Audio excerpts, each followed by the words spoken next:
Assalamualaikum, selamat pagi anak-anak. Berikut penjelasan materi tema 3, subtema 3, pembelajaran 3. Oke, silakan buka buku tema kalian halaman 81, 82, dan 83 dulu. Kita baca bersama-sama ya. Di sini ada materi tentang macam-macam benda yang sudah kita pelajari kemarin. Benda padat. Salah satu wujud benda antara lain benda padat. Banyak contoh benda padat di sekitarmu seperti batu, pensil, dan kursi merupakan benda padat. Mengapa benda-benda tersebut digolongkan sebagai benda padat? Yuk cari tahu sifat benda padat tersebut. Lakukan pengamatan sebagai berikut. Amati benda-benda padat di sekitarmu. Tuliskan sifat benda padat berdasarkan pengamatanmu. Jadi kamu lihat dulu benda-benda yang ada di sekitarmu seperti buku, pensil, kursi, meja. Nah, kira-kira dia sifatnya bagaimana? Setelah menuliskan pendapat berdasarkan pengamatan, sekarang lakukan percobaan untuk mengetahui sifat benda padat. Kita lihat kotak yang warna kuning ini ya, di halaman 82. Mengetahui sifat benda padat bisa digunakan dengan cara, yuk kita bersama-sama melakukan percobaan. Lakukan secara kelompok bersama keluarga di rumah. Karena kalian masih di rumah ya, boleh bersama mama atau kakak atau papa. Kumpulkan benda-benda padat yang ada di sekitarmu di rumah saja ya. Seperti apa saja yang ada di rumah. Langkah-langkah percobaannya, masukkan benda yang kamu kumpulkan ke dalam ember, kemudian ke dalam gelas, dan terakhir ke dalam kantong plastik. Catatlah hasil percobaanmu ke dalam tabel di bawah ini. Lihat nomor 1, ini contoh nomor 1, misalnya pensil. Apakah pensil bentuknya berubah sesuai tempat? Tidak ya. Lalu apakah pensil bentuknya tetap walaupun tempatnya berubah? Jadi ntar pensil dimasukkan ember, apakah bentuknya bisa berubah jadi lingkaran? Apakah setelah dimasukkan gelas, apakah berubah bentuknya menjadi seperti gelas? Lalu apakah bila dimasukkan kantong plastik, apakah berubah menjadi seperti bentuk kantong plastik? Tidak ya. Apakah pensil dapat digenggam? Ya, bisa. Apakah pensil tidak dapat digenggam? Oh, bisa ya. Yang tidak bisa digenggam itu benda cair, gas, dan pasir. Itu tidak bisa digenggam, ya, tidak bisa disentuh. Bisa disentuh tapi tidak bisa digenggam. Ya, jadi silakan masukkan benda-benda lain yang ada di rumahmu. Percobaannya dimasukkan ke dalam ember, gelas, dan kantong plastik. Bila berubah bentuknya, berarti dia bukan benda padat. Dan bila dia tidak bisa digenggam, maka dia bukan benda padat.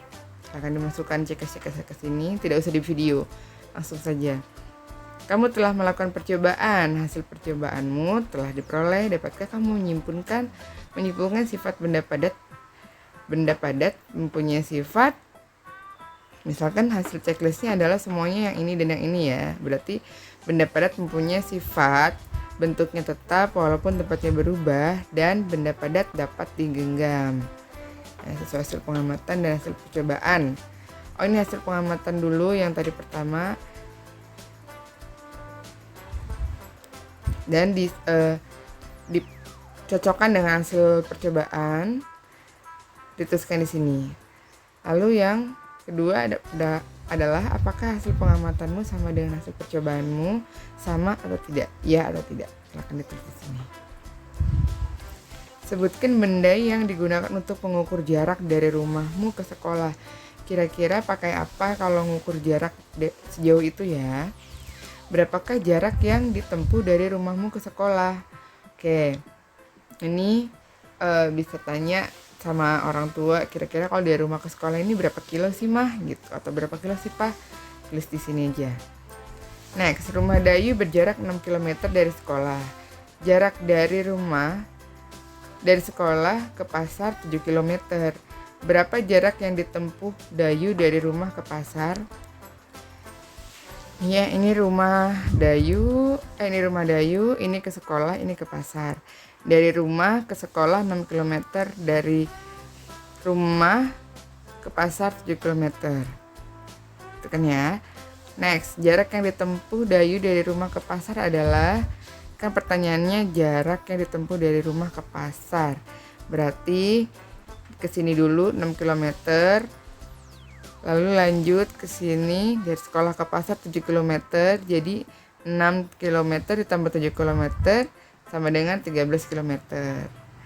Ya, next kita lanjutkan mengerjakan soal cerita. Udin dan Beni akan berlomba lari. Jarak yang akan ditempuh 350 meter. Lomba pun segera dimulai. Saat Udin telah sampai ke garis akhir, Beni baru menempuh 200 meter. Berapa meter sisa jarak yang harus ditempuh Beni sampai ke garis akhir?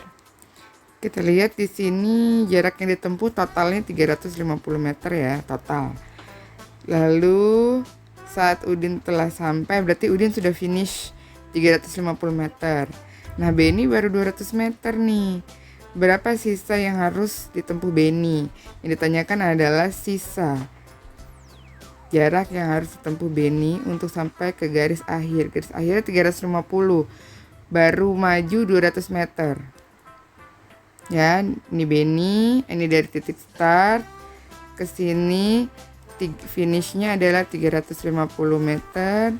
Beni baru sampai sini 200 meter. Nah, pertanyaannya dari sini ke sini sisanya berapa lagi? Berarti gimana caranya? Dikurang ya. Kalau ditanya sisa, dikurang caranya. 350 meter dikurang 200 meter sama dengan berapa meter? Karena di sini tidak ada ketentuan yang ditanyakan meter atau kilometer, maka jawabnya pakai meter juga. Next, jarak rumah Edo ke sekolah 2.500 meter. Jarak rumah Siti ke sekolah 4.740 meter. Berapa meter perbedaan jarak rumah Siti dan Edo dari sekolah? Nah, ini seperti pertanyaan yang selisih-selisih kemarin. Kalau ditanyakan seperti ini ya, perbedaan jarak, jadi selisih. Jadi gimana kalau ditanyakan selisih jarak itu dikurang, ditambah, dikali, atau dibagi? Silahkan dikerjakan di bawah. Next, nomor 3. Udin pergi ke sekolah dengan bersepeda. Jarak yang ditempuh Udin dari rumah ke sekolah adalah 3 km. Dari rumah Udin ke sekolah 3 kilo. Setelah menempuh jarak 2 km dari rumahnya, ban sepeda Udin bocor. Akhirnya Udin menuntun sepedanya ke sekolah. Berapa jarak kilometer yang ditempuh Udin menuntun sepeda sampai ke sekolah? Nah, ini sama kayak gini nih. Jarak yang harus ditempuh 3 kilo. 3 kilo. Dia baru maju 2 kilo. Berarti dari 2 kilo ini ke 3 kilo dia nuntun sepeda. Nah, dia nuntun sepeda itu sebanyak berapa kilo? Silakan ditulis di sini. Tidak usah dirubah jadi meter karena pertanyaannya juga kilometer. Nomor 4, Lani dan keluarganya pergi ke Bandung naik bis. Jarak Jakarta ke Bandung 130 km. Bus telah menempuh jarak dari Jakarta ke Bandung sejauh 50.000 meter. Pertanyaannya berapa kilometer sisa jarak? Oke, ini sudah menempuh jarak Jakarta Bandungnya sejauh 50.000 meter. Ditanyakan berapa sisa jaraknya? Sama, yang ditanyakan sisanya. Yang ditempuh harusnya 130 km. Dari titik start ke sini harusnya 130 km. Bisnya sudah menempuh jarak 50.000 meter sama dengan berapa kilometer? Tentukan dulu ini berapa kilometer, dirubah dulu jadi kilometer, baru nanti kalian bisa jawab udah sampai titik yang mana. Nah, berarti nanti sisanya setelah dirubah jadi kilometer, sisanya untuk ke 130 km ini berapa? Gitu ya, silakan diisi. Next, terakhir nomor 5. Bantulah Siti menentukan jarak dari rumah ke sekolah. Jarak rumah Siti ke sekolah 3 kali. 3 kali jarak dari rumah ke pasar. Ini dari rumah ke pasar 100 meter. Jarak dari pasar ke rumah 100 meter. Dari pasar ke rumah. Oke. Berapakah jarak yang harus ditempuh Siti dari rumah ke sekolah? Nah, Ini kan pertanyaannya 3 kali ya, keterangan yang kita dapat.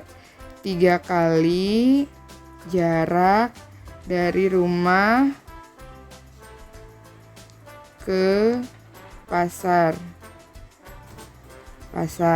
Berarti 3 kali jarak rumah ke pasar berapa? 100 meter. Berarti sama dengan berapa meter?